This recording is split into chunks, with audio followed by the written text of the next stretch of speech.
Thank you. All of you are here in this room today during this week to work with urgency and to collaborate to solve the most important, challenging societal problems. You previously told Time that there are periods in U.S. history where industrialists essentially took over government, and I think that's probably too extreme. It is Inauguration Day.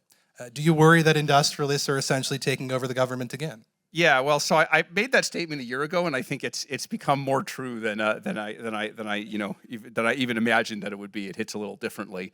Just to be kind of analytical about it instead of praising or condemning anything. We're probably hitting similar levels of wealth concentration as we had in the mid to late 19th century.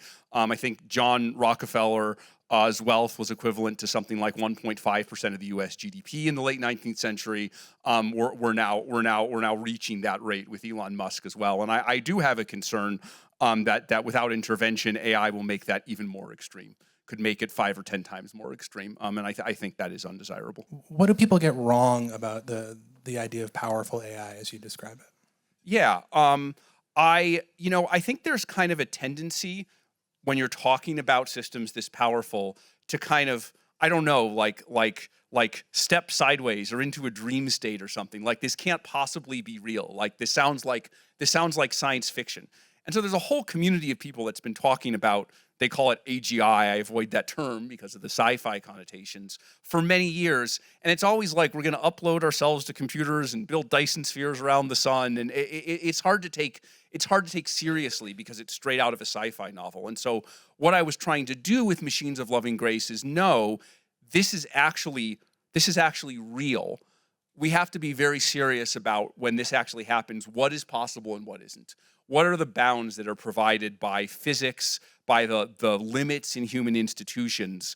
What's left after we consider those barriers really will be truly radical, but it will have limits, and it's high time that we start thinking about that. Almost none of that is in the public conversation. If I think of some of the biggest challenges the world faces from an economic perspective, there are 3 things.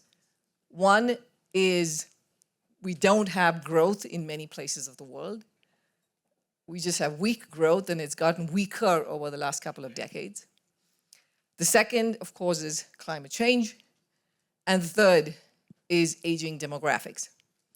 Now, there are very good economic policies that we constantly push for to change all of these 3 things, but having done this job for a few years now, I still am hopeful that we can get that done, but I'm increasingly optimistic, even though it's not an unmitigated blessing, the technology can help in all 3 areas.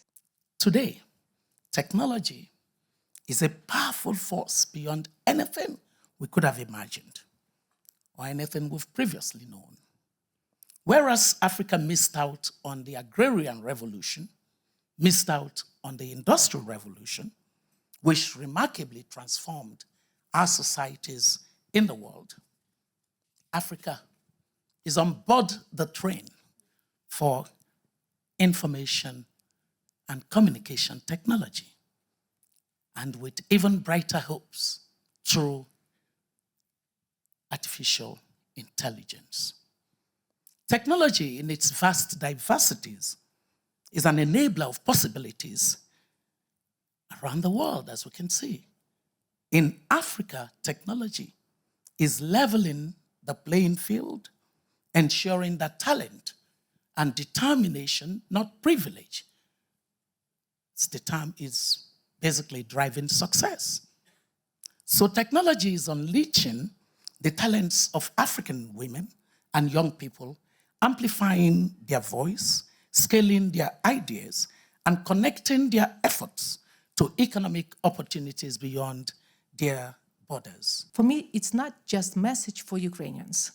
To me, it's a message to the entire world. So let us be brave enough to take action to stop aggression today. In Ukrainian language, the word freedom has one more meaning. It's will. one cannot exist without another. So if we want true freedom, we must have will for peace, will for security guarantee, will for sanction policy, will for mutual support, will to invest in Ukraine and strengthen our economy, and will to make a right choice for the future of our country and the future to strengthen the global order. Thank you.